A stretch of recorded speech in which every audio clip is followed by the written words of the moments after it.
Smoking दुनिया की सबसे बड़ी स्वास्थ्य समस्याओं में से एक है। स्मोकिंग के कारण लाखों लोगों के स्वास्थ्य पर बुरा असर पड़ रहा है।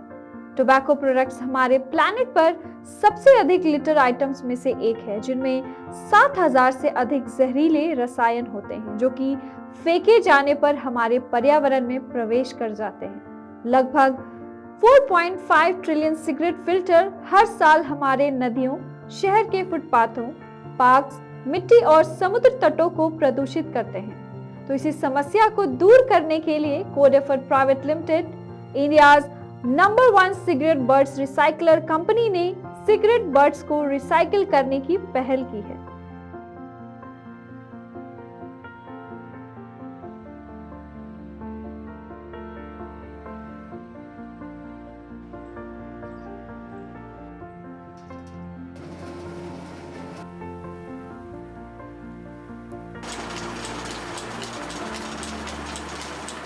तो सर, हम जानना चाहते हैं, जो सिगरेट होता है अक्सर लोग मतलब उसको यूज करके फिर जमीन पे फेंक के चले जाते हैं और वो बिल्कुल वेस्ट हो जाता है कहीं ना कहीं। तो उसको यूज करने का, उसको रिसाइकिल करने का जो आइडिया आपके दिमाग में कैसे आया, हम इसके बारे में थोड़ा जानना चाहते हैं। सिगरेट पी के बहुत लोग जो हमारे हिंदुस्तान में पी के उसे फेंक देते हैं।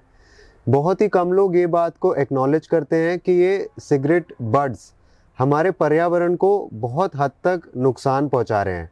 पर लकीली 2018 में मैंने ये प्रॉब्लम को नोटिस करा और सबसे पहले ये रिसर्च करने की कोशिश करी कि क्या ये सिगरेट बड्स रिसाइक्लेबल हैं या नहीं हैं।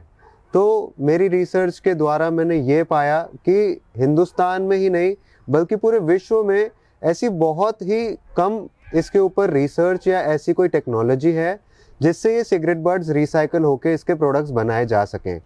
तब ये आइडिया के ऊपर हमने काम करना शुरू करा और 6 से 7 महीने की रिसर्च और एफर्ट्स और थोड़े लक के द्वारा हमने एक ऐसी टेक्नोलॉजी तैयार करी जिसके बेसिस पे हम ये चीज़ इंश्योर कर पा रहे थे कि ये सिगरेट बड्स 100% रिसाइक्लेबल है।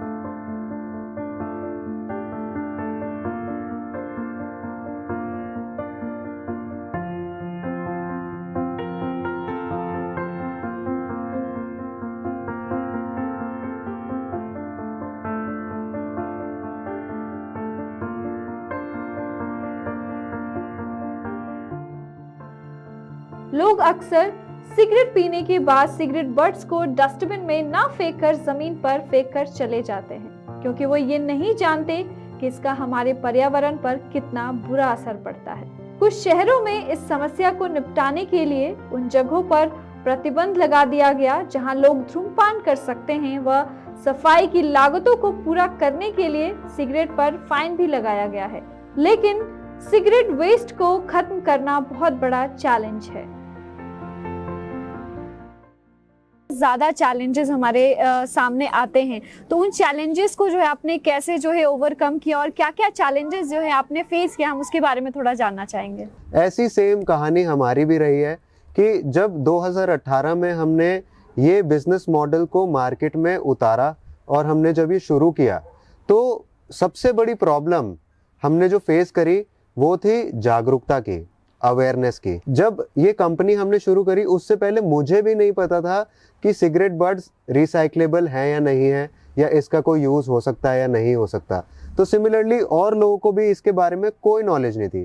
पर मैं ये मानता हूँ कि आज की डेट में हमारी जो कम्युनिटी है या जो हम एज अ ह्यूमन, हम लोग इसके ऊपर काम करना शुरू करे हैं और हम ये चाहते हैं कि हमारा पर्यावरण साफ रहे और आने वाली जनरेशन्स को भी एक साफ और एक स्वच्छ पर्यावरण मिले।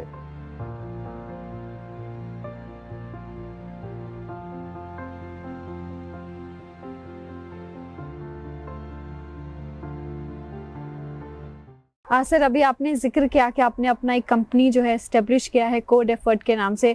तो जो कोड एफर्ट है, इसको हम किस तरीके से आपने ये नाम सोचा? हाँ, ये सवाल बहुत इम्पॉर्टेंट है या बहुत अहम है मेरी ज़िंदगी में, क्योंकि कोड एफर्ट अगर आप इसको लेमैन टर्म में देखें तो ये ऐसा लगता है कि या तो कोई आईटी कंपनी होगी या कोई टेक कंपनी होगी। बिल्कुल बिल्कुल। तो कोड जो हमारा वर्ड है कोड एफर्ट, उसमें कोड का फुल फॉर्म है कंजर्विंग आवर डिप्लीटिंग एनवायरनमेंट, और जो दूसरा वर्ड है एफर्ट, वो इसलिए है, ये हमारी टैगलाइन भी है हमारी कंपनी की कि to conserve our depleting environment effort is the key. अब मैं इसको हिंदी में बताना चाहूँगा कि अगर हमें हमारे गलते हुए या हमारे खराब होते हुए पर्यावरण को अगर बचाना है तो प्रयास ही एकमात्र कुंजी है। CE जो हमारा लोगो भी है उसका एक दूसरा मीनिंग भी है, that is a collective effort. ये एक कम्युनिटी और एक पूरी टीम एफर्ट है जिसमें बहुत सारे रैक पिकर्स, पूरे देश भर के रैक पिकर्स, साथ के साथ बहुत सारी ऐसी महिलाएं और ऐसी संस्थाएं जो हमारे साथ जुड़ के इस भारत को सिगरेट बद्स मुक्त बना रही हैं और उसके साथ साथ अपना रोजगार और अपनी जिंदगी भी संवार रही है।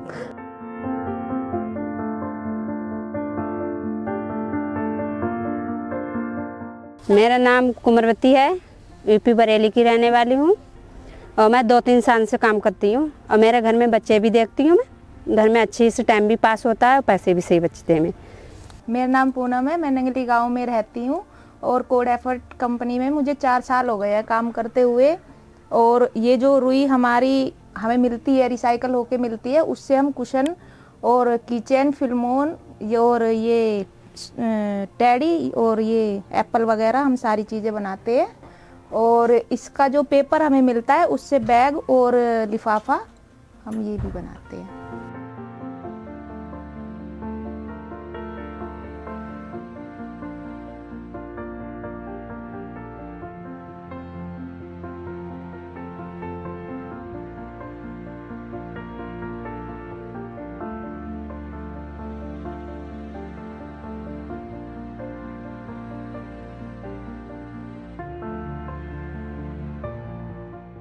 नया साल भी आ चुका है, तो आने मतलब अभी 2023 में आपका क्या प्लान है और किस तरीके से आप अपनी कंपनी को आगे बढ़ाना चाहते हैं? शहर नोएडा से शुरू करा हमने, तो डेली का 10 ग्राम 20 ग्राम ज़्यादा से ज़्यादा 50 ग्राम हमारे पास कलेक्शन होता था एक दिन का।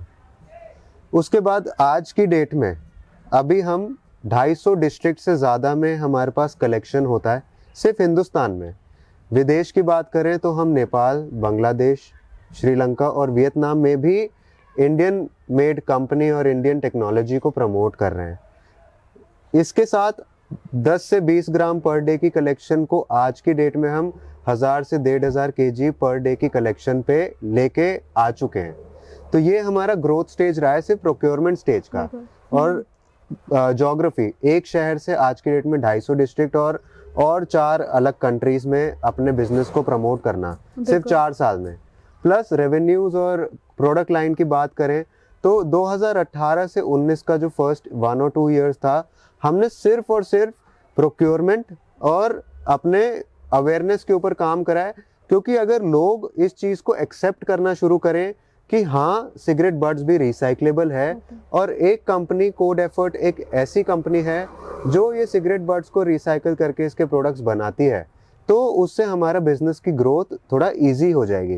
कृषि जागरण आपके लिए ऐसी इंटरेस्टिंग स्टोरीज लेकर आता रहेगा। तब तक के लिए बने रहिए कृषि जागरण के साथ और चैनल को लाइक करें, शेयर करें, कमेंट करें और सब्सक्राइब करना बिल्कुल ना भूलें। धन्यवाद।